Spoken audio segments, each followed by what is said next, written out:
أعوذ بالله من الشيطان الرجيم.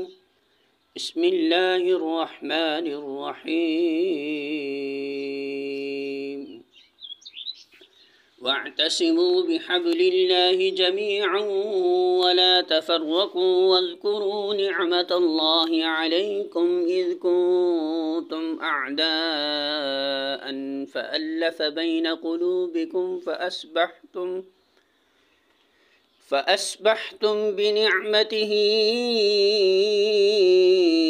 إخوانا وكنتم على شفا حفرة من النار فأنقذكم منها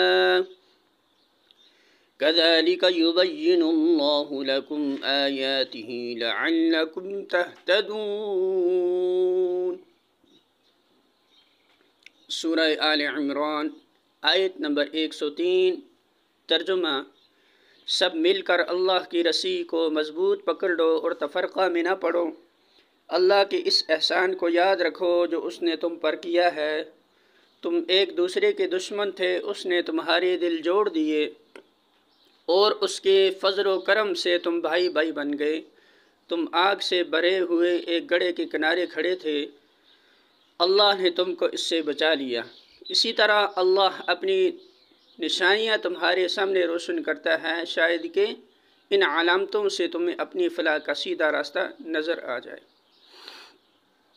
سورہ آل عمران حاشیہ نمبر 83. اللہ کی رسی سے مراد اس کا دین ہے، اور اس کو رسی سے اس لیے تعبیر کیا کہ یہی وہ راستہ ہے جو ایک طرف اہل ایمان کا تعلق اللہ سے قائم کرتا ہے اور دوسری طرف تمام ایمان لانے والوں کو باہم ملا کر ایک جماعت بناتا ہے. اسی رسی کو مضبوط پکڑنے کا مطلب یہ ہے کہ مسلمانوں کی نگاہ میں اصل اہمیت دین کی ہو، اسی سے ان کی دلچسپی ہو، اسی کی اقامت میں وہ کوشاں رہیں اور اسی کی خدمت کے لیے آپس میں تعاون کرتے رہیں. جہاں دین کی اساس، تعلیمات اور اس کی اقامت کے نصب العین سے مسلمان ہٹے ہوئے اور ان کے توجہات اور دلچسپیاں جزئیات و فروع کی طرف منعطف ہوئیں، پھر ان میں لازم و وحید تفرقہ و اختلاف رونما ہو جائے گا جو اس سے پہلے انبیاء علیہ السلام کی امتوں کو ان کے اصل مقصد حیات سے منحرف کر کے دنیا اور آخرت کی رسوائیوں میں مبتلا کر چکا ہے.